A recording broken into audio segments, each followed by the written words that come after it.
Sultan bin Abdulaziz Humanitarian City, Kingdom of Saudi Arabia, in the Department of Rehabilitation. His research focuses on the career and vocational development of young adults, including young adults with disabilities. The title of his presentation is The Role of Self-Efficacy in Maintaining Health-Related uh, Quality of Life of a Caregiver of People with Dementia.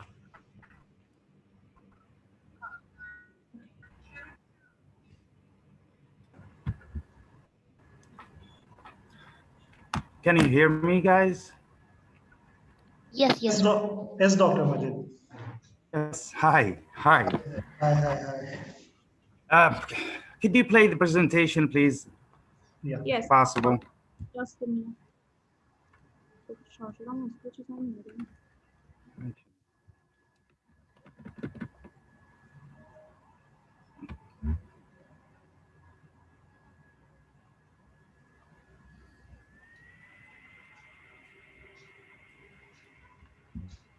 Can you see that?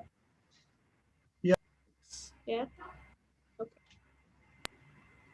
Okay, Dr. Majid, I shared my screen and your presentation. Yes. Can you hear me, guys? Yes. All right. All right. My name is Majid Sayari. I'm so pleased to be here.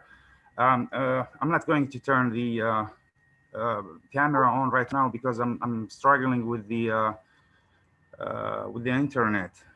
However, we'll save it until the end of the presentation. I'm glad to be here again, and today we're going to talk about the possibility actually of using the social cognitive interventions in enhancing the quality of life of the caregivers of the patients with Alzheimer. Uh, Humans are able to learn in various ways, as most of us knows, and which includes not only actually through direct experience, but also observation and interactions. Cognitive learning, our cognitive learning actually fostered or formed through tuition, modeling, and performance feedback, rather than just giving the prominence to the influences of the environment alone on behavior. Actually, social cognitive theory emphasizes the importance of cognitive influences. Thus, social cognitive theory actually rejects behaviorism on the basis that behaviorism reduces complex human actions simply to cause and effect. As a human in general, behavior involves cognition. So it's generally that humans are able to make rational decisions so that they can actively actually adapt to new behaviors. Could we go to the next slide, please? Yes. Thanks, appreciate it. There is actually a need to understand that we as a human, we are not programmed to accept everything as is around us. We have the capacity actually to decipher and understand the situations in which we find ourselves, as well as to make sound decisions regarding how we should act in specific or practical situations. Next slide, please. Thank you. Social cognitive theory got actually a reciprocal, as we see here, determinism, which is the interaction of the environment and personal factors and behavior. Reciprocal determinism actually does not mean that the influences of these three factors are equally strong at any particular time or situation, because because social cognitive theory actually acknowledges that one factor may be stronger or weaker than the others, depending on the specific situation. So furthermore, cognitions play a vital role in an individual's capacity to modify his or her own behaviors. At the same time, the environments can be actually affected by the individual's behavior. With regards to the environment and personal factors, actually, Bandura, the founder actually of this theory, indicated that or claimed that the environment may influence beliefs, our emotional patterns. It could also influence our expectations and our intellectual processes.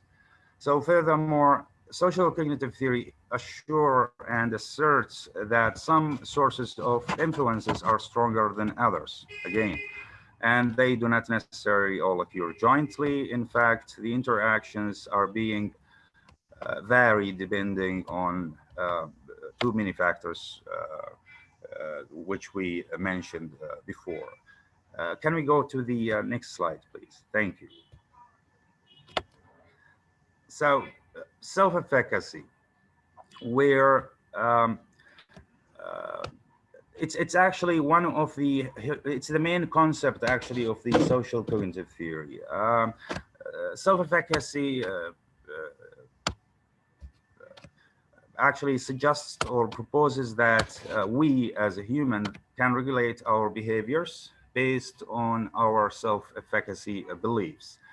The level of self-efficacy determine what kind of actions they desire to take, what their goals, how persistent they will be to achieve these goals, how much effort actually we will put in, and what's the expected outcomes from these efforts, and how they can actually visualize their accomplishments.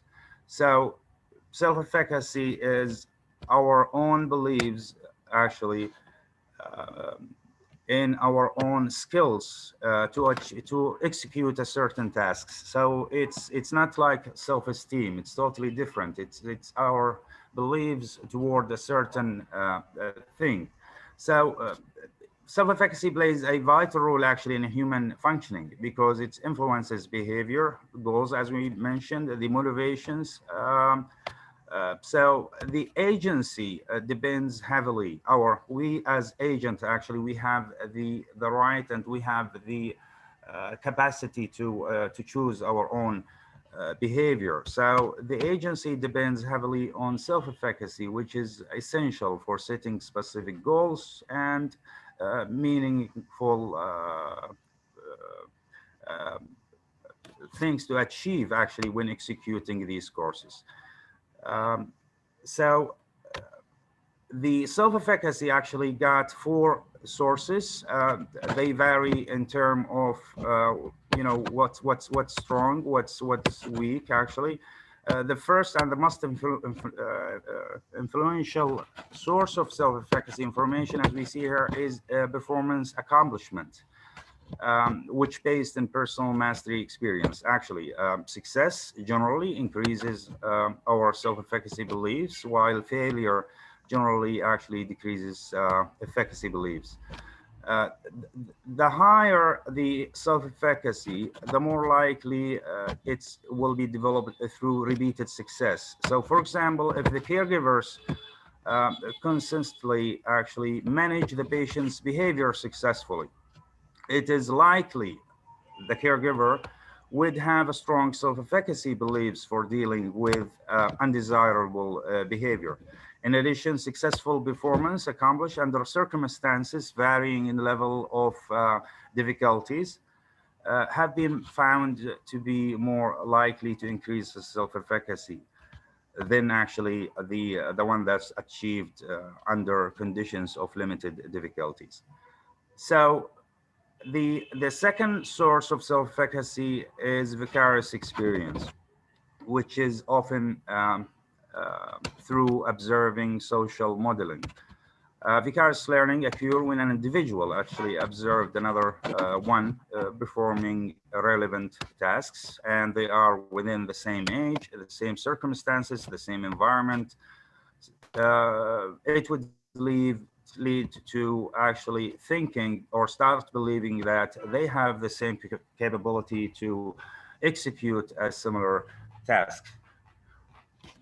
So observing others with similar capabilities and in similar circumstances actually may lead an individual to believe that she or he could also perform the tasks effectively. The third source of self-efficacy is the verbal persuasion. Can we go? Yes, thank you so much. Appreciate it. People's beliefs may be influenced by actually the messages conveyed by others. Caregivers who are encouraged verbally that they have actually the required capability to execute a certain task are more likely to invest more efforts than those who are not persuaded verbally. The final source and the weakest actually source of self-efficacy is the psychological and effective states, which is actually uh,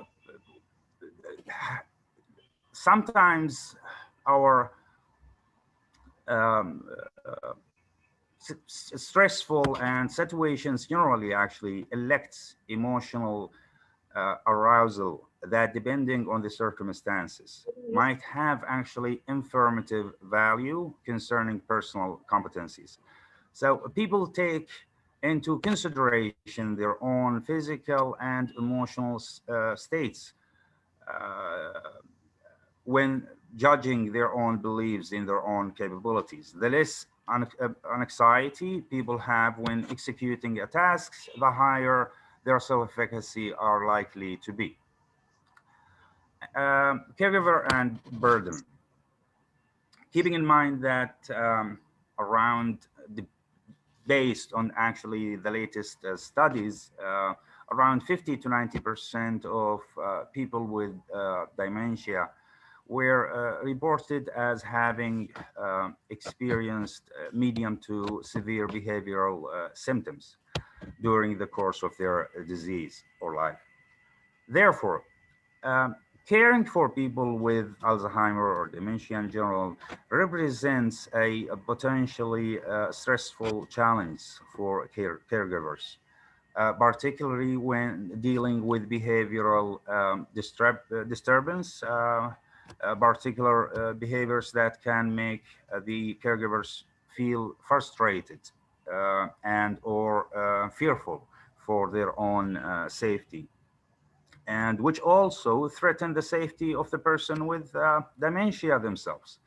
So there was several studies which reported links between functional impairment and disturbed behavior in people with Alzheimer and stress-related health issues in caregivers at the same time.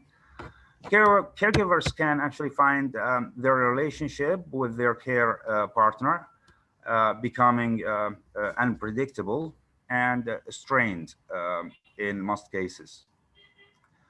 Uh, Changes to the relationship also can compounded by attention in the relationship with other family members who have less understanding of the illness and its consequences for the caregiver. Um, so while the caregiver characteristics can actually moderate the impact induced by caring for a person with dementia, two major influences here on caregivers' burden, which is burden and adjustments, include the level and type of care demands and the resources actually available on the role.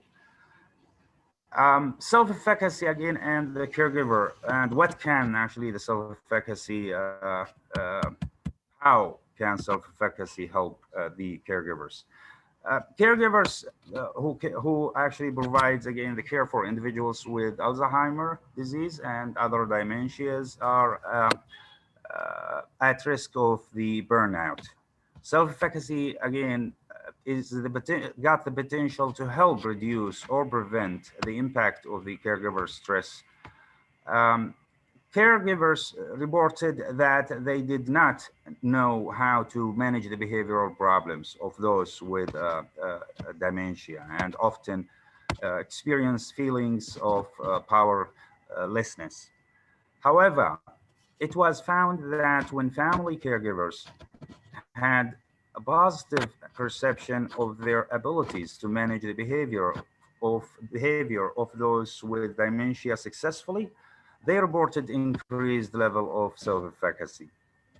So in order to develop effective actually interventions, it's important to identify and understand the factors that protect some caregivers from negative consequences frequently associated with their role in caregiving. So those with a high sense of caregiving efficacy may be protected from the negative consequences of this rule by focusing only on what they are capable of accomplishing, rather than focusing on their failures.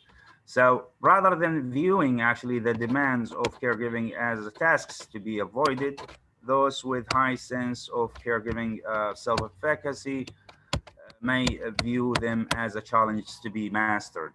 So in other words, a resilient sense of self-efficacy enable people to endure hardships and preserve against great odds that are associated with the role of caregiving. So in the fact of the challenge, which actually undoubtedly occur frequently in dementia, caregiving, these individuals are more likely to focus on past failures and doubt their ability to respond. So the bottom line, actually, the caring responsibilities are best achieved when they are broken down into manageable goals as well. By setting manageable goals for each caring responsibility in turn, caregivers can be inspired to make additional efforts and persist in achieving further goals once they achieve initial success. So success is more likely when they use actually strategic steps to plan and execute one goal at a time. Using this process, the caregivers gains more confidence to focus on achieving similar or associated goals in different situations. And last, the caregiver's goal in supporting their own health and well-being was actually to understand the reasons for their patient's behavior, why they acting the way they act, how does the dementia works, how does it affect actually the memory and the cognitive of the patients as the first step to better managing the behavior. So this was achieved by learning to appreciate the person more, the person with dementia, and to understand how the dementia disease process was affecting their abilities and behaviors. Sorry for the long presentation, and again, I'm just not having the best internet in my life. If you guys got any questions, we'll be glad to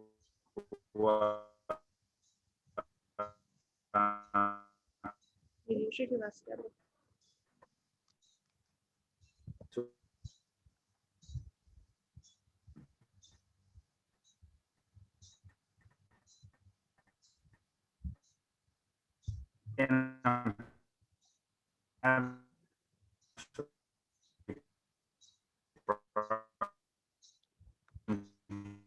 hearing you guys.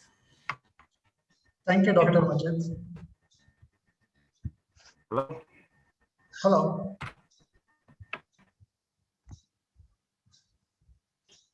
Hello. Great. Thank you, Dr. Majid. If anyone has any questions, please ask.